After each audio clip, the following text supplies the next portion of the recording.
Showing off, don't wanna have to wait tonight. Wait tonight, better off. I'm gonna find my way tonight. Wait tonight, won't you talk to me? I wanna heal your sorrow. Won't you talk to me? We'll make a new tomorrow. Won't you talk to me? We'll make this happy face.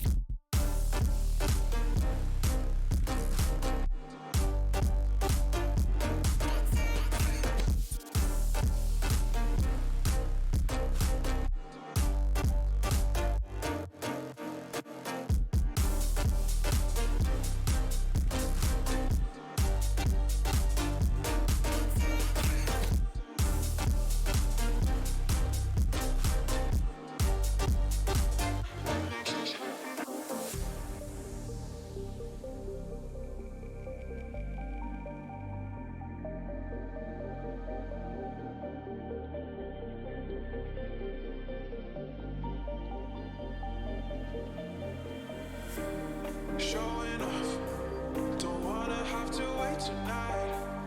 Wait tonight, better off. I'm gonna find my way tonight. Wait tonight, won't you talk to me? I wanna heal your sorrow. Won't you talk to me? We'll make a new tomorrow. Won't you talk to me? We'll make this happy face.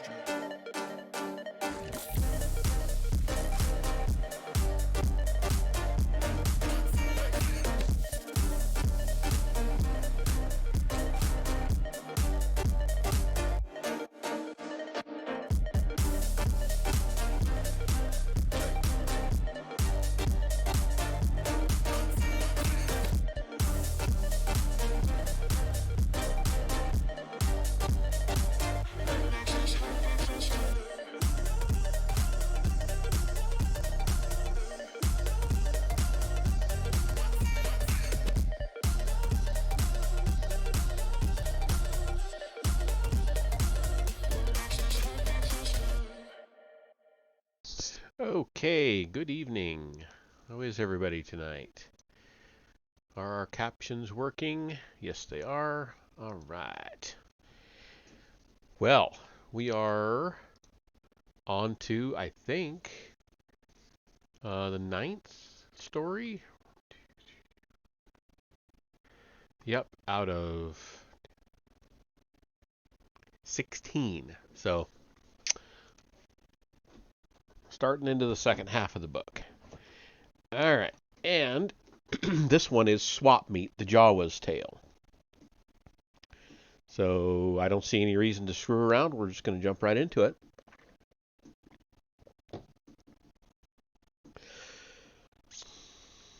The sandcrawler labored up the long slope of golden sand that rippled with heat under the twin suns of Tatooine. The immense vehicle moved ahead at a moderate but inexorable rate. Its clanking tractor treads left parallel furrows on the virgin surface of the dune. Within a few hours, gusting sand whirls would erase the tracks and return the dune sea to its pristine state. The desert resisted all permanent change. Deep in the murky bowels of the sandcrawler, in the cluttered engine rooms, where throbbing power reactors pounded and echoed, Hettenkik labored with his Jawa clan members. From the depths of his hood he sniffed the air, a veritable sauce of mingled odors.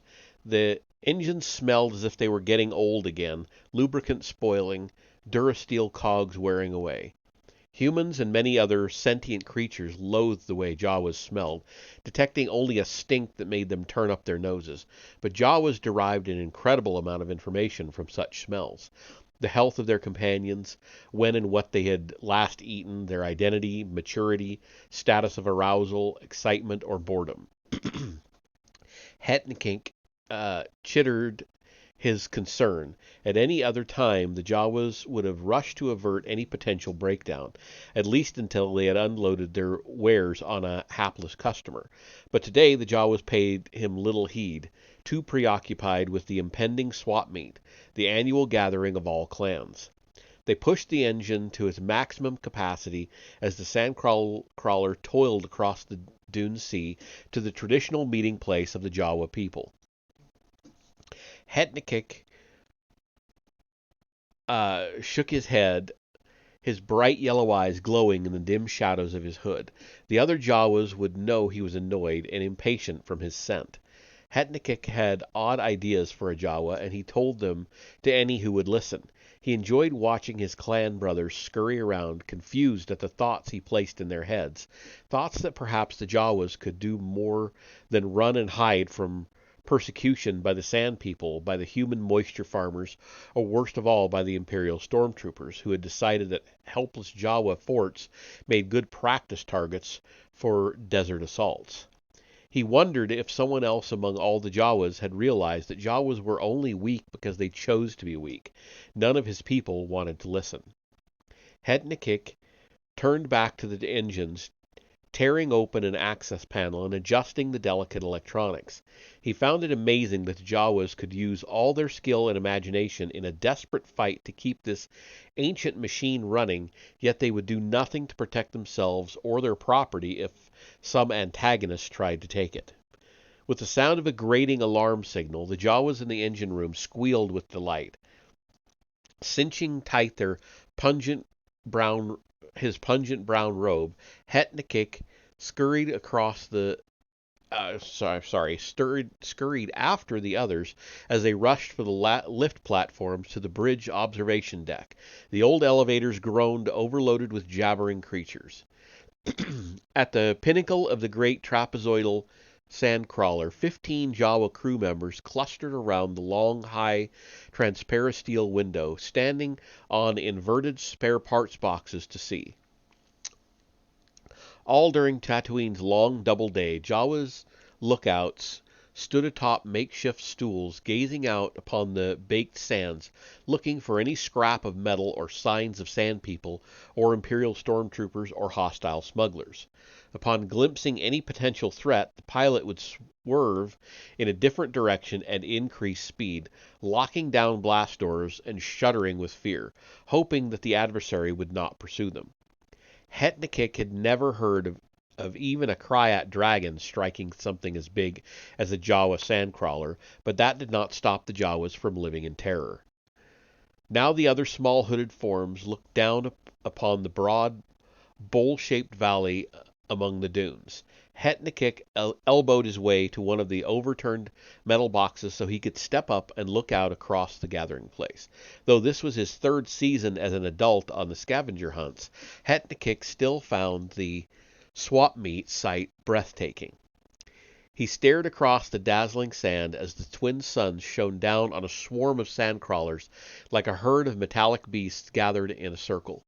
The vehicles looked similar, though over the decades Jawa mechanics had attached modifications, subtle differences in armor and patchwork.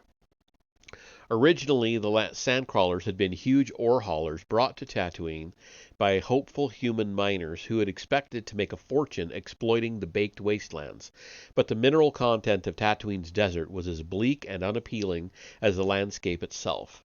The miners had abandoned their ore haulers, and the rodent-like Jawa scavengers had seized them and put them to use, wandering the Dune Sea and the Jundland wastes in search of salvageable debris.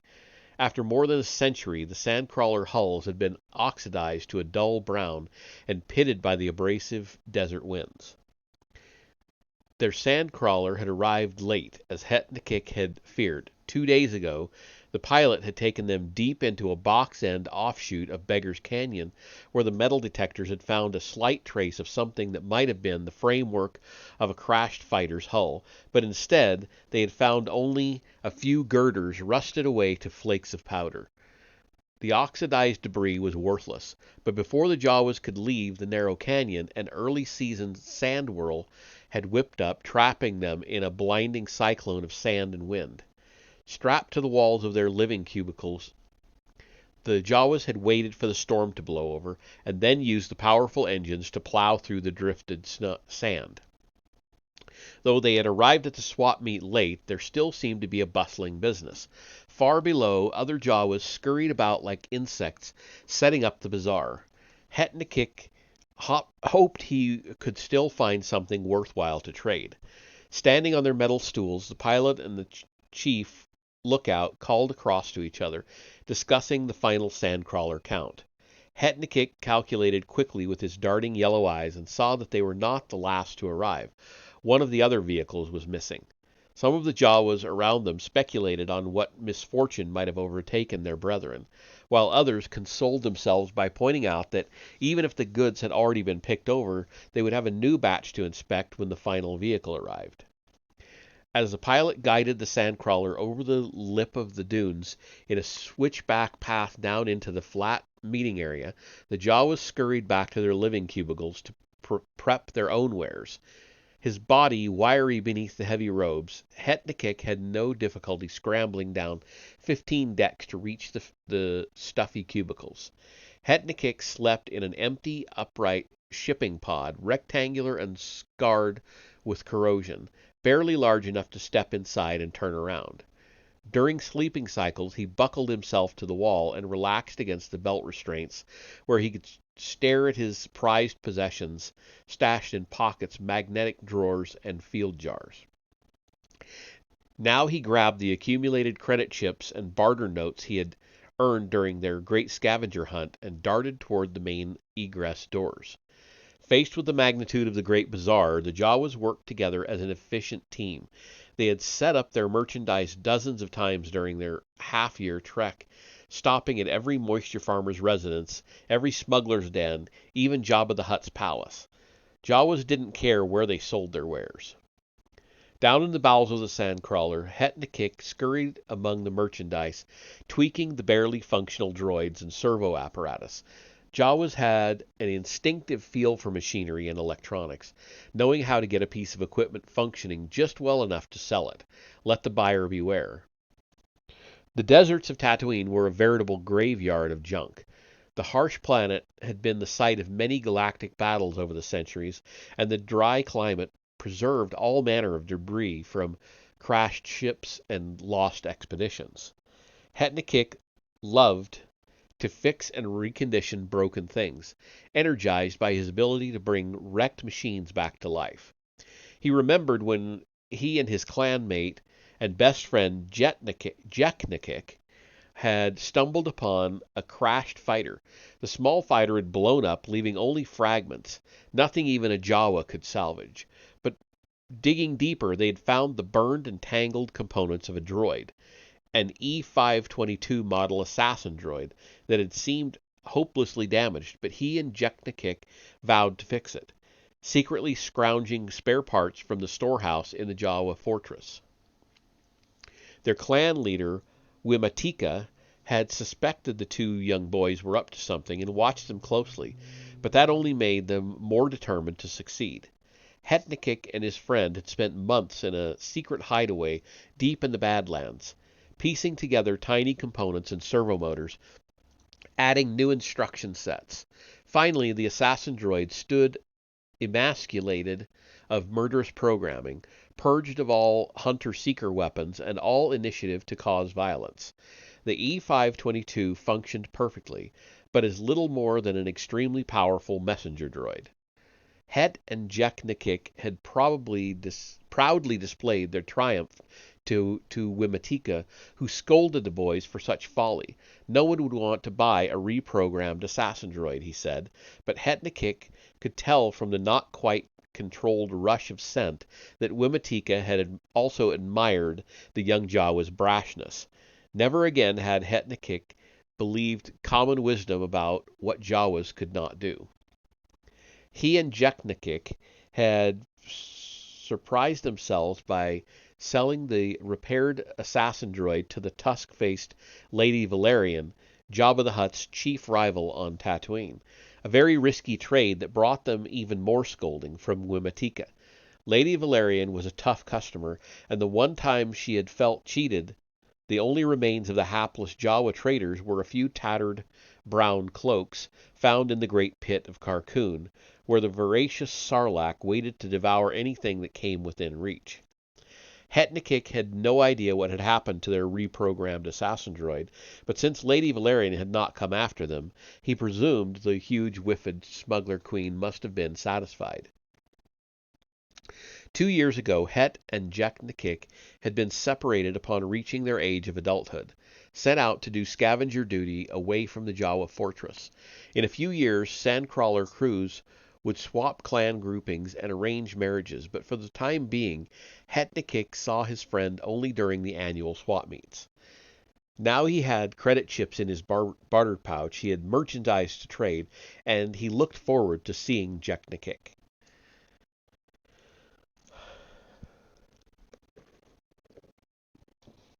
The Sandcrawler ground to a halt in the demarcated area set aside for their clan subunit. When the cargo doors opened, Jawa teams scurried to haul out the repaired droid's scraps of polished hull metal plates, appliances, and primitive weapons they had found among the sands. The Jawa's motto was not to look for use in a salvaged piece of garbage, but rather to imagine someone else who might find a use for it. Jawas bustled about, setting up tables, awnings, credit display readers. Others gave a last burnish to the exoskeletons of clanking mechanical servants. A few tried to look nondescript, hiding emergency repair kits inside their cloaks in the event that their wares unexpectedly stopped functioning before a sale could be confirmed. Power droids lumbered down a ramp, little more than box-like batteries, walking on 2 accordioned legs. Harvester droids and vaporator components were set up and displayed. Jawa salesmen took their positions, proclaiming the quality of their wares. A few lucky ones rushed off to be the first to snoop among the items for sale or trade by other clans. Hold on. Sorry. What's going on here? Sorry. Phone going off there. Okay. Around the perimeter of the rendezvous flat, Jawa sentries stood with image enhancers and macro binoculars searching for any sign of approaching threat. At the slightest suspicious sign, the Jawa clans would pack up their wares in a flash to vanish into the endless dune wilderness. Excuse me. Hetnikik looked around but could not locate Jack's Sandcrawler. After finishing setup procedures, he took his turn to look at the other wares. In the bustling melee, he smelled the stinging, sweet scents of hundreds of Jawas, keyed up with excitement. He felt the baking sun's heat on his brown cloak. He heard the cacophony of squeaking voices, the rumble of Sandcrawler engines. Electronic motors ratcheted and choked, missing beats, until Jawa mechanics effected quick fixes in hopes that none of the potential customers would notice. He wandered among the huckster tables, his excitement soured by the fact that Jek's Sandcrawler was not there. Hetnikik saw his clan leader, old Wimatika, discussing something in hushed tones with the clan leader from an outlying Jawa fortress near the human settlement of Bestine. Sorry. Hetnikik could smell the concern, the fear, the indecision. Wimatika was so alarmed he didn't even try to mask his odors. Hetnikik sensed bad news. Wimatika was whispering, for fear of sending the rest of the Jawas in a panicked flight. With a feeling of dread, Hetnikik drove back his impulse to run back to the security of the Sandcrawler and pushed forward to interrupt Wimatika. "What is it, clan leader?" he asked. "Do you have news of the last Sandcrawler?" Wimatika looked at him in surprise, and the other clan leader chittered in annoyance. Normal protocol among Jawas held that younger members did not approach their clan leaders directly, but went through a labyrinth of family connections, passing a message up through higher and higher relations, until finally it reached its target. Answers came back down through a similarly circuitous route. But Hetnikik had a reputation for sidestepping the rules. Clan leader Itpata was telling me of a Tuscan attack on his clan's fortress, Wimitika said. The Sand People broke in and attacked before the Jawas managed to flee. Our brethren will never return to their ancestral home. They lost all possessions except what they could throw into the sandcrawler. Hetnikik was appalled. If the Jawas were inside their fortress, did they not fight? Why did they just flee? Jawas do not fight, Wimitika said. We are too weak. Because they don't try, Hetnikik said, feeling his temper rise. His body scent carried his anger to both clan leaders.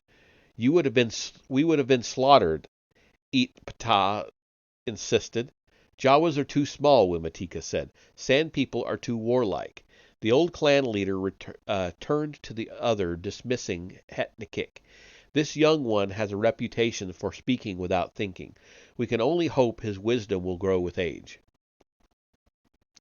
Hetnikik swallowed his outrage and pushed for an answer to the question that concerned him most. What about my clan brother Jeknikik? Where is the last sandcrawler? Wimitika shook his head so that his hood jerked from side to side. We have lost all contact with them. They sent an explanation of their delay. We are concerned. Or they sent no explanation of their delay. We are concerned. Perhaps the Sand People attacked them too. Hetnikik scowled. We can't simply run and hide all the time, especially now that the Imperials are growing more aggressive. We could all work together. Many small ones can make one large force. Now that the Jawas have gathered for the swap meet, clan leader, will you discuss my ideas with them? Wimitika and Itpata tittered with nervous laughter.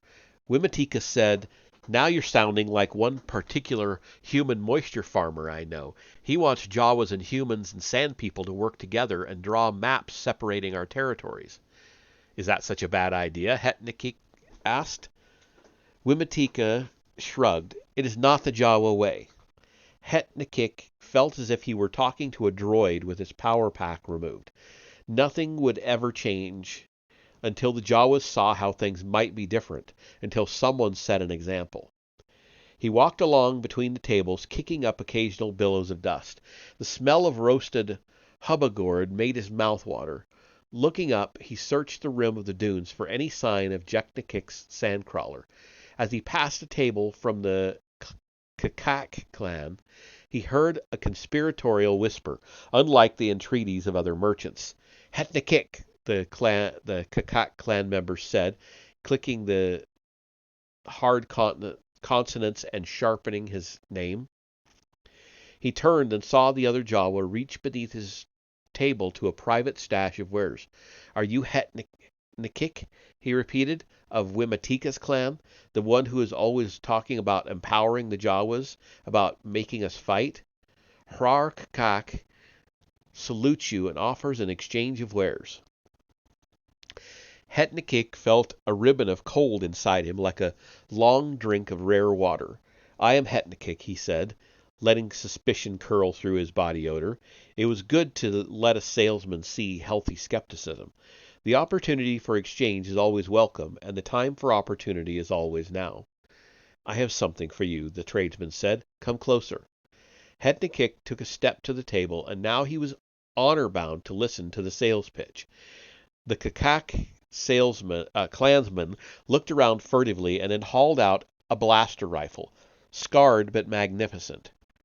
A Blastech DL-44 model, more power than Hetnikik had ever held in his own hands.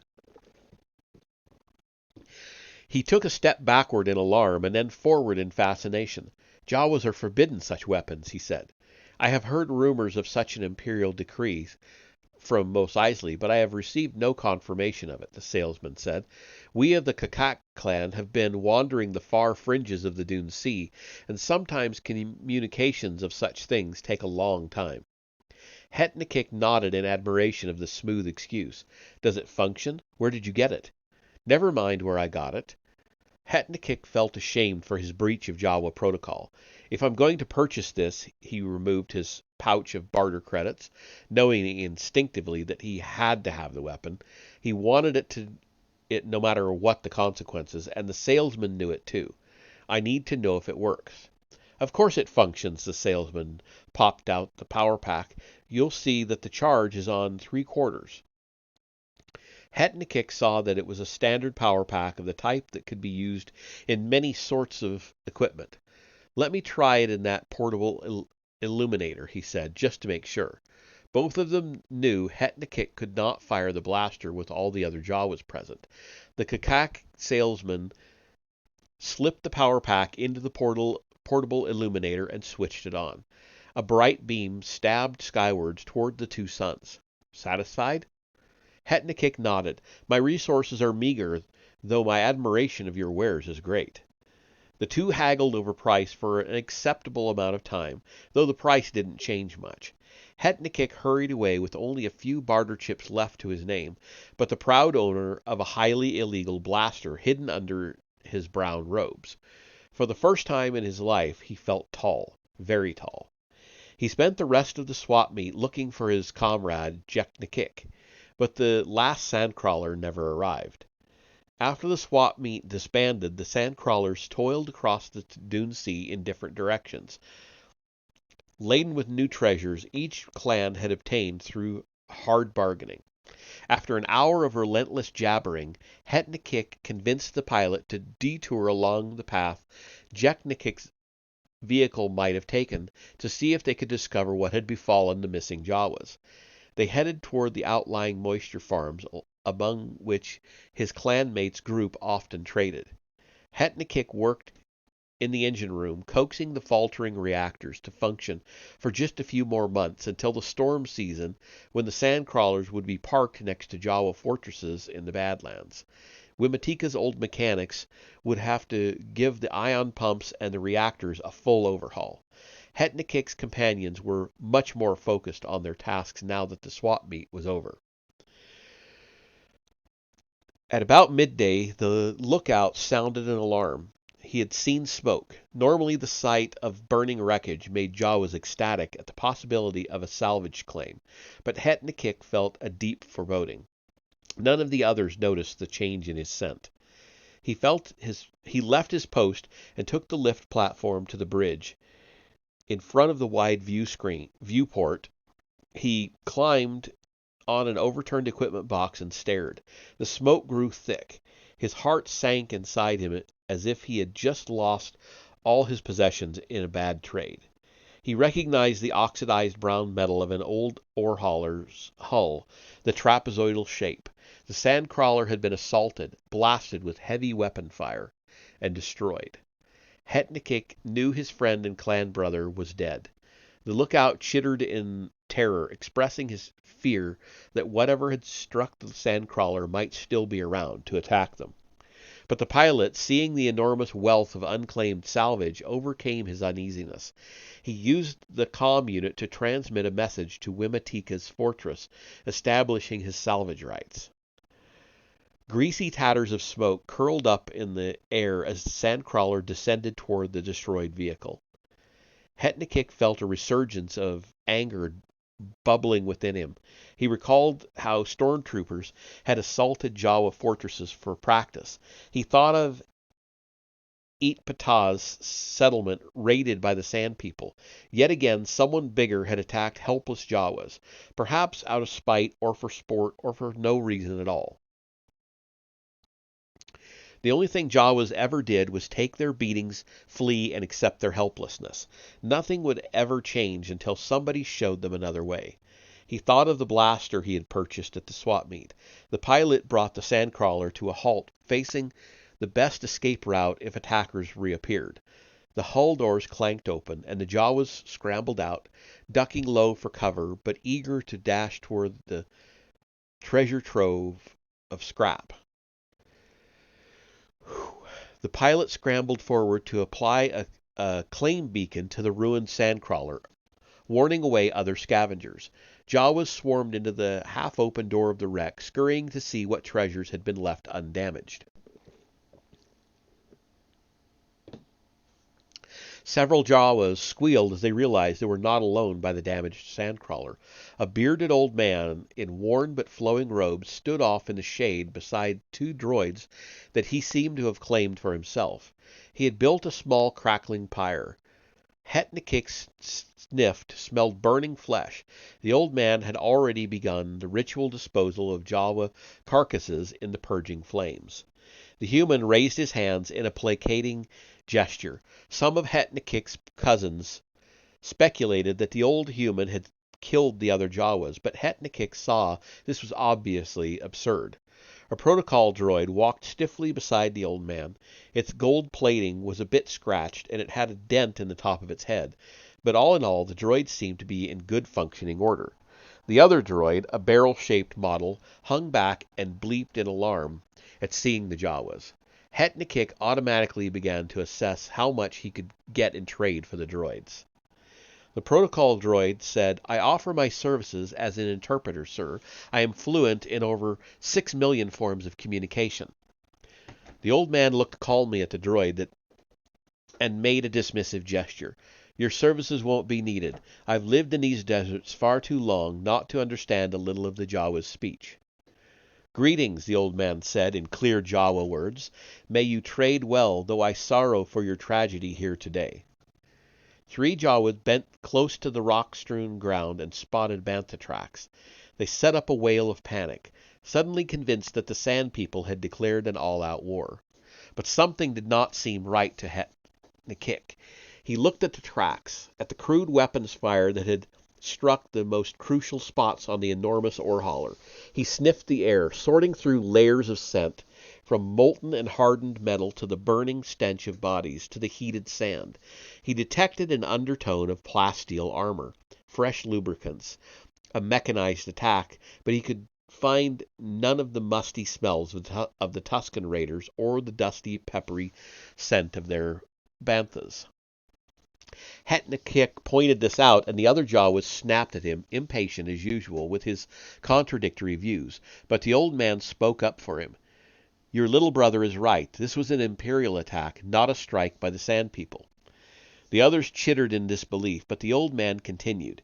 "The Imperial occupying forces would like nothing better than to see a war among Sand People and Jawas and human moisture farmers. You must not allow yourselves to believe their deceptions." "Who are you?" Hetnikik asked him. "How do you know our funeral customs, and why have you claimed no salvage for yourself?"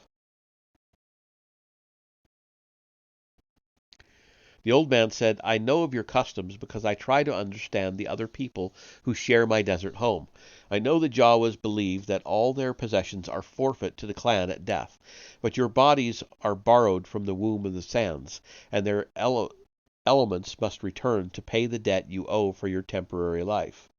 Some of the Jawas gasped at his eloquent recital of their own intensively private beliefs.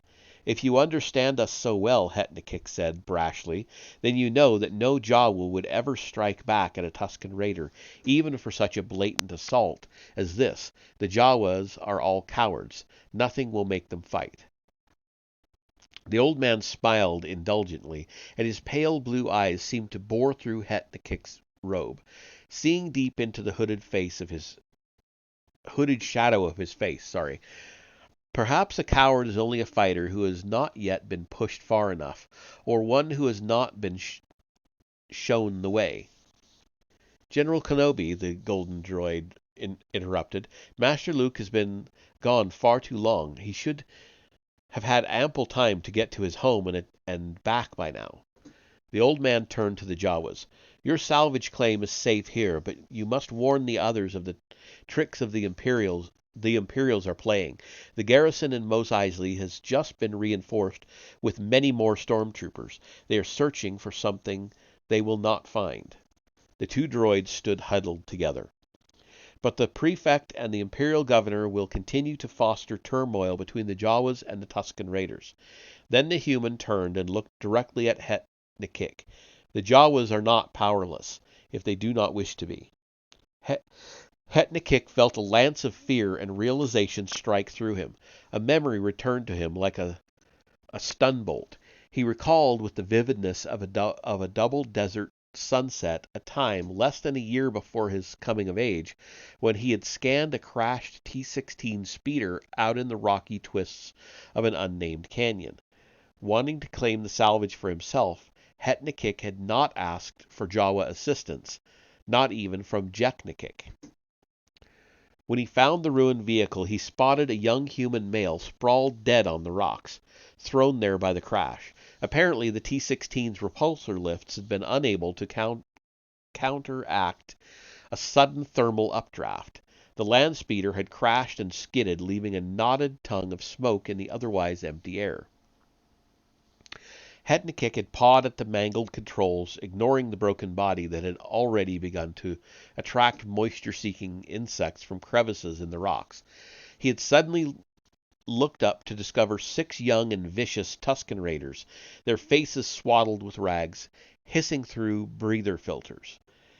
They were angry, ready for a heroic adventure they could tell about around the story fires throughout their adulthood. The Sand People raised their sharpened gaffy sticks and uttered their ululating cries.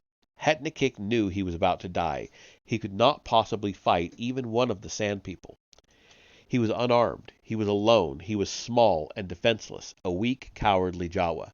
But as the Sand People attacked, Hetnikik had found the T-16's still functioning security system and triggered it. The sonic alarm set out a pulsating screech loud enough to curdle dewback blood. Startled by the noise, the raiders had fled. Hetnikik had stood trembling in his brown robes, paralyzed with fear and astonishment. It took him many moments to realize that he alone had scared off the Tusken Raiders. A weak Jawa had driven back an attack by bloodthirsty Sand People. It had been a warming revelation to him. Given the right equipment and the right attitude, Jawas could be different. And now he had a blaster rifle. "I know we are not powerless," Hetnikik said to the old man, who continued to watch him, "but my clan members do not realize it." "Perhaps they will," the old man said. As the other Jawas scrambled over the wrecked sandcrawler, Hetnikik knew what he had to do. He went to the pilot and forfeited his entire share of salvage in exchange for a single functional vehicle that would take him alone across the desert to the human spaceport where the Imperials were headquartered. Hetnikik's sand vehicle broke down twice on his trek to the sprawling, squalid city of Mos Eisley. Standing under the pounding heat of the suns, as the burning wind licked under his hood, he managed to use his skill and meager resources to get the vehicle limping along again over the rocky ground. Inside his cloak, the DL-44 blaster felt incredibly heavy, cold, and hot at the same time. The weight inside his chest seemed even heavier, but burning anger drove him on.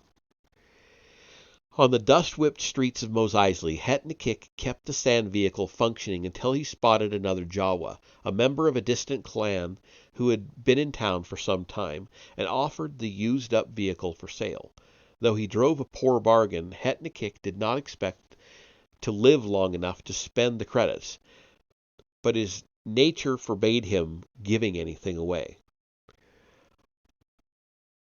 On foot, Hetnikik trudged through the rippling midday heat, clutching the blaster close to his chest, looking at languid creatures dozing in adobe doorways, waiting for the day to cool.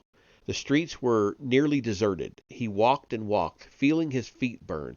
The pale dust caked his garment. Wow. I'm going to have to sit up here. I don't know. For some reason, I'm getting all droopy. He knew what he intended to do, but he didn't quite know how to go about it. He had a blaster, he had an obsession, but he had yet to find a target, the right target. He noted an increased Imperial presence in the city, guards stationed by docking bays and the customs center, but no more than 2 at a time. Hetnikik knew that life was cheap in Mos Eisley, and killing a single Imperial trooper would not cause enough uproar. He had to go out in such a blaze of glory and heroism that the Jawas would sing of him for years to come. In the town center, he found the large wreck of the Dowager Queen's spacecraft, a mess of tangled girders, falling apart hull plates, and all manner of strange creatures, vagrants, and scavengers lurking inside the hull. To Hetnikik, it looked like the perfect place for an ambush. His instincts told him to feel helpless, but he firmly squashed those thoughts. He had the strength if only he could find the will to make an example of himself. It could change the lives of Jawas forever, or he could just get himself foolishly killed. Panic welled up within him as he considered the folly of an insignificant Jawa planning something so preposterous. He wanted to hide in a shadowy alley. He could wait for darkness, scurry out of the city, and find some place where he could be safe and cower with the other Jawas, afraid of every threatening noise, afraid to fight. Bracing himself, Hetnikik slipped inside the bustling cantina, right across the dirt thoroughfare through the wreck of the Dowager Queen. Conflicting scents overwhelmed him. Strange smells of 1,000 different patron species, chemicals that served as stimulants for an untold number of biochemistries, the smell of amorous intentions, of restrained violence, of anger and laughter, food and sweat. Strains of music drifted out, a mixture of noises chained to a melody. He had credit chips. He could get a stimulant, something to help him focus his thoughts, brace up his courage.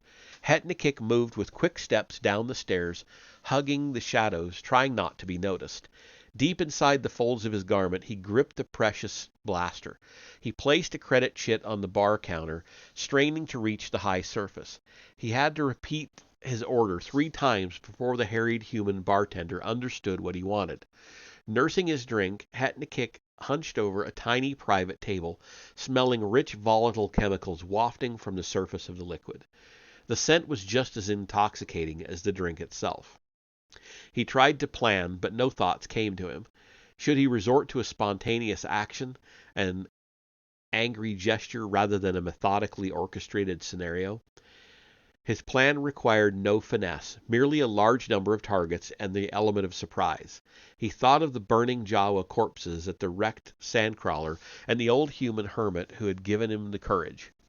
He felt a warm rush of surprise as the old hermit entered the cantina with a young moisture farmer. Wait a minute. I thought he went to the... Okay, he must be in the Mos Eisley Cantina. The bartender made them leave their droids outside. At another time, Hetnikik might have plotted a raid to steal the 2 unguarded droids, but not now. He had more important things on his mind. The old hermit didn't notice him, but Hetnikik took his appearance as a sign, an omen of strength. He gulped his drink and sat up, watching the old man talk to a spacer at the bar, then to a Wookiee, and when the moisture farmer boy got into trouble with one of the other patrons, the old man came to the rescue with the most spectacular weapon Hetnikik had ever seen, a glowing shaft of light that cut through flesh as if it were smoke. Seeing the lightsaber made him suddenly doubt his mere blaster. He pulled out the weapon and held it on his lap under the table, touching the smooth metal curves, the deadly buttons. The power pack snapped in to the end. He was startled by another creature joining him at his table, a furry, long-snouted Ranat who smelled of dust and eagerness to make a trade. Jawas and Ranats often competed with each other in the streets of Mos Eisley. The Jawas tended to roam the empty areas of sand, while Ranats stayed within populated areas. They traded at times, but generally viewed each other with suspicion. Regesk salutes Hetnikik and offers an exchange of tales or wares, the Ranat said in the formalized greeting. Hetnikik was in no mood to talk, but he made the appropriate response. Sipping his drink, listening to the Ranat chatter about his wares, he tried to find a way to gather his own courage. But when the Ranat offered him a Tusken battle talisman, he suddenly sat up and listened. The Sand People were great warriors. They fought creatures many times their size, slaughtered entire settlements, tamed wild banthas. Perhaps a Tusken charm could give him the advantage he needed after all, and what did he have to lose? The Ranat seemed to realize how much he wanted the talisman, so Hetnikik offered a high price, provided he could pay a few credits now and the rest later, knowing full well that he would never be around for the second installment. Against his better judgment, Hetnikik passed his blaster surreptitiously under the table to the Ranat so the Ranat could look at it. With the talisman in his hand and the blaster rifle under his fingertips, facing the burning intensity in the Ranat's eyes, Hetnikik felt inspiration return, felt his need for revenge. He thought again of his clan brother Jeknikik, how the two of them had done the almost impossible, repairing the assassin droid, and then he remembered the smoking wreckage of the sandcrawler. Imperials had done that. Imperials had attacked other Jawa fortresses. Imperials continued to tighten their grip on Tatooine.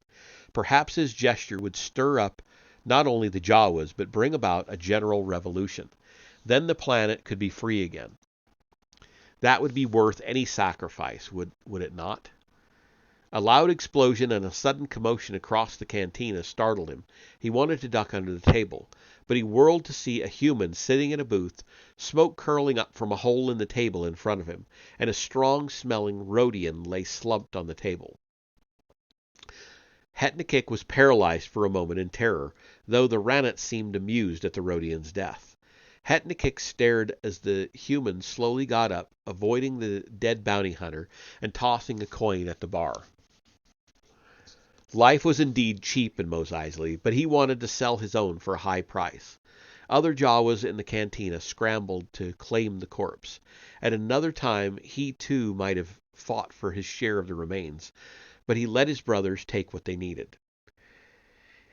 He looked down to see the Ranat fondling his DL-44 blaster, and Hetnikik snatched it away. He sensed determination and enthusiasm pouring through his muscles. The intoxicant buzzed through his brain. The weapon felt light and powerful in his hands. He would never be more prepared. Without saying goodbye to the Ranat, he took the blaster, squeezed the Tusken battle talisman, and scuttled out of the cantina across the bright streets to the wreckage of the Dowager Queen. Oh, that's where I got confused. I didn't realize it was so close to the Dowager Queen. As soon as he was there, Hetnikik knew he had been meant to do this. Pressing the blaster against his side, he scrambled up the hot metal hull plates of the wreck, finding handholds and footholds to get himself to a higher position, a good place to fire from. His pulse pounded, his head sang. He knew that this was his time. His entire life had been focused towards this moment. He found a shaded place, a good spot for his ambush. A line of stormtroopers on patrol rounded the corner, marching toward the cantina as if searching for something. They marched in lockstep, crushing dust under their white heels, intent on their goal. Sunlight gleamed from their polished armor. Their weapons clicked and rattled as they walked. Their helmets stared straight ahead. They walked quickly, coming closer and closer. He counted 8 in a row. Yes, 8 of them. If he, a single weak Jawa, could mow down 8 Imperial stormtroopers, that would be the stuff of legends. No Jawa could forget that their brother Hetnikik had struck such a blow against the Empire. If all Jawas could do the same thing, the Empire would flee from Tatooine. He clutched a blaster. He bent down. He watched the stormtroopers approaching. His glowing yellow eyes focused on them, and he tried to determine the best plan of attack. He would strike the leader first, then the ones in the middle, then behind, then back to the front in a sweeping motion. There would be a shower of blaster bolts. It would take them a moment to discover his location. For some of them, that would be a moment too long. There was even the ridiculously small chance that he could kill them all before they managed a shot in his direction. In the ruined ship, he had a bit of cover. Maybe he could survive this. He could live to strike again and again. Perhaps he could even become a Jawa leader, a warlord. Hetnikik, the great general.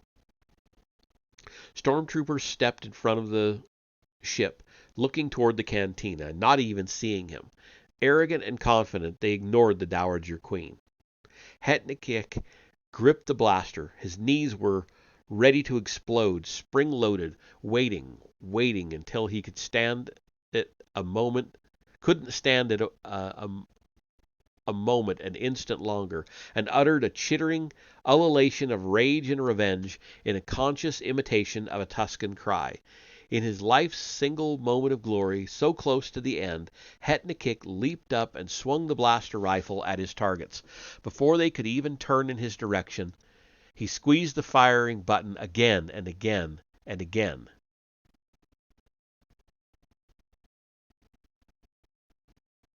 And there you go. That is the end of that story. So, got me tabbed. Thank you.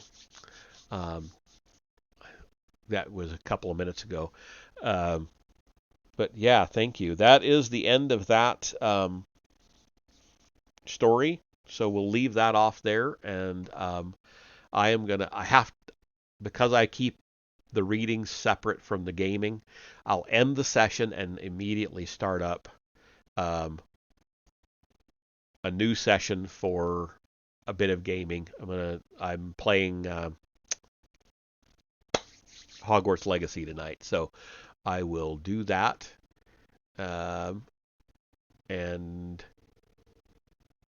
while my start screen is going, I'll take a quick break to refill my water and stuff. So I will be right back. Bear with me. Sorry, stream ending. There we go.